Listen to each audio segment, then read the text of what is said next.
So I'm going to talk about what a public matching fund system such as the kind Fritz described for New York City, what it could mean for New York State. And I'm going to base it on several years' worth of research that we've been doing at the Campaign Finance Institute on the role of small and large donors in state and federal elections.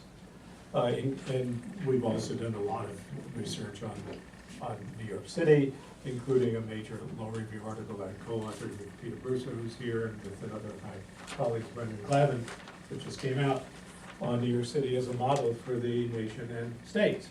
So I want to really start with a fairly obvious point that this is no surprise to anybody that political finance is dominated by a handful of donors who happen to be richer than normal and give a lot of money. But in the typical state, about 2/3 of the money comes from either organizations, political action committees, or from people who give $1,000 or more. In New York, it's even more, it's 78%. So the bulk of the money is coming from people who give large amounts. And in the typical state, only 15% comes from small donors, people who give, which we're defining as $1 to $250. In New York, it's 6%, which is toward the bottom. And then again, in the typical state, only about 1.5% of adults give anything at all to any state candidate. In New York, it's less than 1/2 of 1%, which puts it at the absolute bottom of the funnel. But again, the point is not about New York, it's all states. It's really low. Already said that. So, there are obvious questions that arise. Clearly, this raises issues of political equality, political power. Your $1,000 person is not your average person. You have a system that's clearly not representative. This is all fairly obvious, but the question is, so what? Or what can you do about that?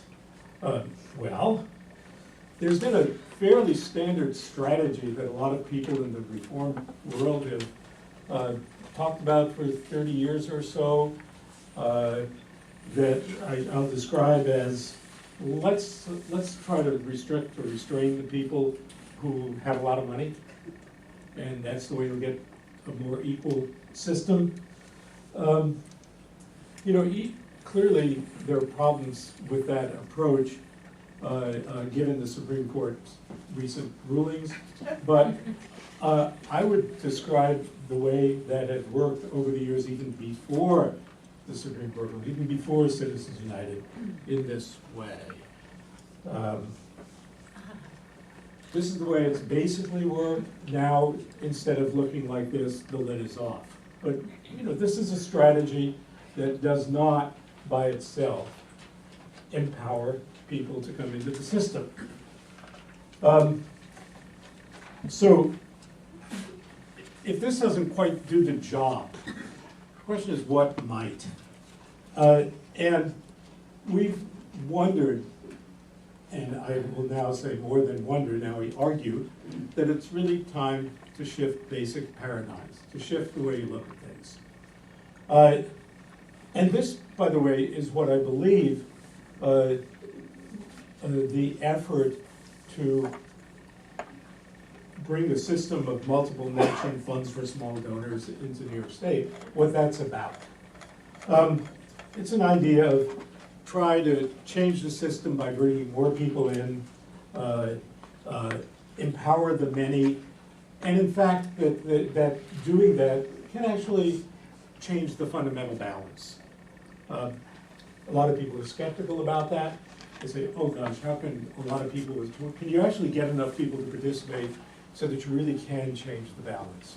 And there's a lot of skepticism out there about this. So we said, okay, this is really great rhetoric, but does it work? What does the research show? Well, it turns out that at least we decided to look at that, and here's what the answer is. Yes. Yes. Now, let me explain why. Or let me explain the evidence. And by the way, this is not on the one hand, on the other hand. This is a simple answer. Yes? Let's look at New York, what data from New York City. We can do this for any election you want where there's multiple matching funds, but we chose the most recent, 2009. And we looked at city council elections because in the mayoral race, obviously, you had one self-funded candidate who dominated that picture. So let's look at city council elections. Your typical city council member is representing a district that's as big as your typical state legislative district. These are big districts. They're running races with significant money. And Fritz described what the matching fund system looked like, 6-to-1 for the first $175. And as in any public financing system, candidates have a choice. They can opt in or opt out. If they opt out, they don't have spending limits and so forth. Okay, well, what does it look like for people who choose not to participate in the system? Chances are that it turns out that their sources of funds look pretty much like state legislative candidates all over the country. 15% from small donors, 2/3 from people who give 1,000 or more, and then non-party money is not a big deal in New York City. Those are your non-participating candidates.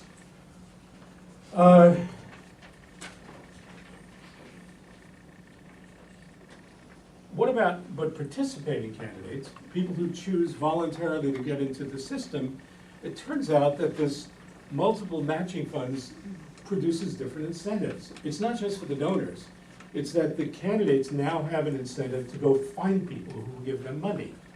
If they can find somebody who will give $175, that's worth more than a $1,000 donor.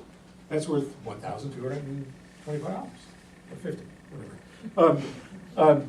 So let me show you what it looks like. In this chart, I'm only going to show you the private money, because comparing private money to private money tells you something about the incentives on the candidates. Okay, instead of 15, it's 37% of participating candidates' money comes from people who are small donors. Now, how important is that smaller donor money to the candidates? For that, what we did was we took the public matching funds and we matched it up with each of the donors. By the way, these donors we aggregated the contributions from each donor so we could have the total amount that came from each donor to each candidate. And then we assigned the public money based on the contributions that stimulated the money. They had to live in the city, it had to be only up to a certain, under 75. And here's what it looks like. This is the value of the small donor to the participating candidates. Instead of 66% of the money being here and 15 here, it's totally reversed. It's 64% here, quadruple the original amount, 16% there, 1/4 the original percentage. And that's all coming from the multiplying effect of the incentives. The candidates can now have a reason to go out and talk to a different kind of donor. You'll hear more about that later. But it is worth their while to ask somebody, not just for political vote reasons, but it's worth their while financially to ask somebody for $25 or $50. So they do. Their behavior is different. So that's pretty impressive for New York City. The results are clear, the research is clear, and we just published them, as I said. Would they transfer? So what we did to find out is we took the 2010 candidates, we took all of the contributions for 2010, and we lumped them together in the same way we talked about so we can aggregate the amount per donor, and we said, what would happen if you put certain new policies in effect? All right, here's where the money actually came from in New York State. 6% from small donors, 47% from non-party, 31% from that. These two together are 78%. This is 6%. The governor, in his State of the State address, said we'd like to see lower contribution limits. Here's what would happen if you got contribution limits that were equal to the federal limit, which is $5,000 per full cycle. It would bring this up from 6 to 9%. There are other good reasons for contribution limits. This is not an argument against contribution limits, but it is telling you that contribution limits by themselves will not do much to alter the basic distribution of power. They will deal, they have to do with corruption, or the appearance of corruption, but they do not address this issue. What if you did put in a matching fund system that looked like New York City, 6-for-1 match for the first $175? Here's what it would look like, assuming the same donors, assuming that only the donors who gave in 2010 would give. This goes up, this doubles, right? No, it doesn't double. This goes from 6 to 9 to 30. It's 5 times as much. These go down. 30% is pretty good. But that's, again, that's assuming that there's no incentive effect here, that nobody comes into the system because they're told that their money, they're matching their money would do something. And we all know, New York is the absolute lowest donor participation rate in the entire country. And New York City is only a little bit above average. It's not way off the top like Minnesota, which is 4.5%. New York is about 1 3/4%, which is pretty good, but it's not. Here's what it would look like with new donors. It's, again, a total reversal. It's 54% instead of 6%. Not quite as high as New York City because you still have non-party money, you still have in here. But 54% instead of 6%. Okay, let me recap.